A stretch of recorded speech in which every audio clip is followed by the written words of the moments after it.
പ്രിയപ്പെട്ടവരെ, ഇന്ന് നമ്മോടൊപ്പം ഉള്ളത് കാസർഗോഡ് ജില്ലാ മുനിസിപ്പൽ ചെയർമാൻ ബഹുമാനപ്പെട്ട അബ്ബാസ് ബീഗമാണ്.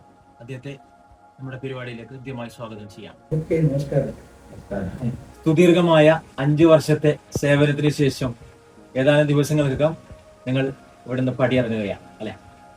അതെ, ഞാൻ പടിയിറങ്ങുകയാണ്. എന്തായാലും വലിയ സന്തോഷമുണ്ട്. 2 വർഷം കൊണ്ട് താങ്കളുടെ കഴിവിന്റെ പരമാവധി കാസർഗോഡിന്റെ പരിധിയിൽ ഒരുപാട് വികസനം കൊണ്ടുവരാൻ വേണ്ടി പറ്റിയതിൽ കാസർഗോഡ് നഗരസഭയിൽ ഒരുപാട് കാര്യങ്ങൾ കൊണ്ടുവരാൻ ശ്രമിച്ചിട്ടുണ്ട്.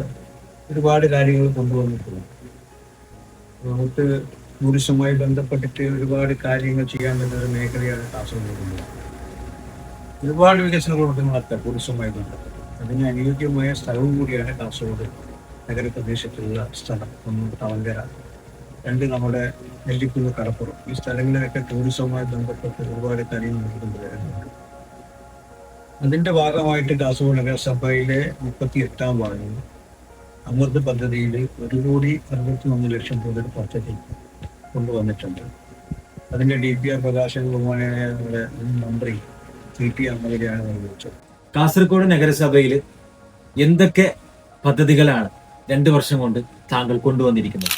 കാസർഗോഡ് നഗരസഭയിൽ ഒരുപാട് വികസന പ്രവർത്തനങ്ങൾ കൊണ്ടുവരാനൊക്കെ ശ്രമിച്ചിട്ടുണ്ട്. 2020-2025 കാലഘട്ടത്തിൽ ഒരുപാട് വികസനങ്ങളാണ് കാസർഗോഡ് നഗരസഭയിൽ നടന്നിട്ടുള്ളത്. അത് ജനങ്ങൾക്കറിയാം ഏതെല്ലാം വികസനങ്ങൾ എങ്ങനെയൊക്കെ നടന്നിട്ടുള്ളത്. ഒരുപാട് കാര്യങ്ങൾ, ഇപ്പോൾ ആരോഗ്യപരമായിട്ടുള്ള കാര്യങ്ങളാണെങ്കിലും, കുടിവെള്ള കാര്യത്തിലാണെങ്കിലും, അതുപോലെ തന്നെ നമ്മുടെ ഭവന പദ്ധതിയിലാണെങ്കിലും, മറ്റുള്ള റോഡ് തോടുകളുടെ കാര്യങ്ങളാണെങ്കിലും, അതുപോലെ തന്നെ മറ്റുള്ള എല്ലാ സംവിധാനം, വിദ്യാഭ്യാസപരമായിട്ടുള്ള സംവിധാനത്തിലായാലും എല്ലാ കാര്യങ്ങളിലും കാസർഗോഡ് നഗരസഭ എല്ലാ കാര്യങ്ങളും ഇവിടെ ചെയ്തിട്ടുണ്ട്. അത് ജനങ്ങൾക്ക് ആവശ്യമായ രീതിയിൽ തന്നെയാണ് കാസർഗോഡ് നഗരം ചെയ്തിട്ടുള്ളത്. തീർച്ചയായിട്ടും ഇനിയും വരുന്ന ഭരണസമിതിക്ക് ഇനിയും ഒരുപാട് കാര്യങ്ങൾ ചെയ്യുവാനുള്ള സംവിധാനം ഇവിടെ ഉണ്ട്. അതൊക്കെ ജനങ്ങളിലേക്ക് എത്തിക്കുവാനുള്ള സംവിധാനം കാസർഗോഡ് നഗരസഭ ഇവിടെ ഉണ്ടാക്കി വെച്ചിട്ടുണ്ട്. ഇനി വരുന്ന ആളുകൾക്കും അത് ചെയ്യാനുള്ള സംവിധാനം ഉണ്ടാവും. അപ്പോൾ നമ്മുടെ കാസർഗോഡ് പ്രദേശത്തുള്ള ജനങ്ങൾക്ക് വലിയ ബുദ്ധിമുട്ടും പ്രയാസങ്ങൾ ഉണ്ടാക്കുന്നത് ഭവനമാണ്. ഭവന പദ്ധതി കാസർഗോഡ് നഗരസഭയിൽ 2020 മുതൽ 2025 വരെയുള്ള ഭവന പദ്ധതി ഏകദേശം നമുക്ക് 234 അപേക്ഷകൾ ലഭിച്ചിട്ടുണ്ട്. അതിൽ കരാറിൽ ഏർപ്പെട്ട പദ്ധതികൾ എന്ന് പറയുന്നത് 216 വീട് പൂർത്തീകരിച്ചത് 172. ഇനിയും ഒരുപാട് അപേക്ഷകളുണ്ട്. അതൊക്കെ പരിഗണിച്ചുകൊണ്ട് നൽകുന്ന സംവിധാനം ഉണ്ടാകും. പിന്നീട് നമ്മുടെ ഉള്ളത് ആരോഗ്യപരമായിട്ടുള്ള ഒരുപാട് കാര്യങ്ങൾ. നമുക്ക് വെൽനസ് സെന്റർ എന്ന് പറയുന്ന സംവിധാനമുണ്ട്. അത് അതാത് സ്ഥലത്തുള്ള ജനങ്ങൾക്ക് വലിയ ഉപകാരപ്രദമായിട്ടുള്ളത്. ഇപ്പോൾ തവങ്കര മേഖലയിലൊരു ആരോഗ്യ സെന്ററുണ്ട്, വെൽനസ് സെന്ററുണ്ട്. അതുപോലെ തന്നെ നമ്മുടെ കണമ്പൂർ ഭാഗത്ത്, പച്ചക്കാട് ഭാഗത്ത്, പള്ളുന്നുണ്ട്. അതുപോലെ നെല്ലിക്കൂർ ഭാഗത്ത് നൂറുകണക്കിന് ആളുകൾക്കാണ് ഓരോ ദിവസവും അത് സഹായകരമായിട്ടുള്ളത്. തികച്ചും സൗജന്യമാണ്. പുരുഷർക്കും അതുപോലെ തന്നെ മരുന്നിനും എല്ലാം സൗജന്യമായിട്ട് നടക്കുന്ന സംവിധാനം. അതും കാസർഗോഡ് നഗരസഭ താങ്കൾക്ക് കാസർഗോഡ് മുനിസിപ്പാലിറ്റി ചെയർമാൻ സ്ഥാനം 5 വർഷത്തിൽ 2 വർഷമാണല്ലോ നിങ്ങൾക്ക് സേവനങ്ങൾക്കായി കിട്ടിയത്. ഒരുപാട് സേവനങ്ങൾ, എണ്ണമറ്റ സേവനങ്ങൾ നിങ്ങൾ കാസർഗോഡ് ജില്ലയിൽ കൊണ്ടുവന്നു. ഒരുപാട് വികസനങ്ങൾ കൊണ്ടുവന്നു. കാരണം നേരത്തെ ഒരുപാട് ചെയർമാൻമാരിൽ നിന്ന് എത്രയോ വ്യത്യസ്തമായിട്ടാണ് താങ്കൾ ഒരുപാട് വികസന പ്രവർത്തനങ്ങൾ കൊണ്ട് കാസർഗോഡ് വിസ്മയിപ്പിച്ചിരിക്കുകയാണ്.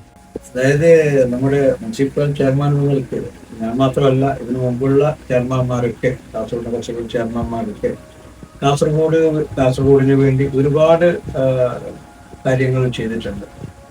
അതിൽ കുറച്ച് കാര്യങ്ങളൊക്കെ എനിക്കും ചെയ്യാൻ സാധിച്ചിട്ടുണ്ട് എന്നുള്ളൊരു ചാരിതാർത്ഥ്യമുണ്ട്. ജനങ്ങൾക്ക് വേണ്ടിയിട്ടുള്ള കുറെ കാര്യങ്ങൾ കൃത്യമായിട്ട് നമുക്ക് ചെയ്യാൻ സാധിച്ചിട്ടുണ്ട്. സാധാരണ അടിസ്ഥാന സൗകര്യം എന്ന് പറയുന്നത് വെള്ളം അടിസ്ഥാന സൗകര്യമാണ്. കാസർഗോഡിനെ സംബന്ധിച്ചിടത്തോളം വെള്ളത്തിന് വലിയ പ്രശ്നങ്ങൾ ഉണ്ടായിരുന്നു. അപ്പൊ അതൊക്കെ മാറ്റുവാനുള്ള ഒരു സംവിധാനം കാസർഗോഡ് നമ്മുടെ 38 വാർഡുകളിൽ, ഇപ്പൊ 31 വാർഡ് കൂടി 39 വാർഡുകളായി.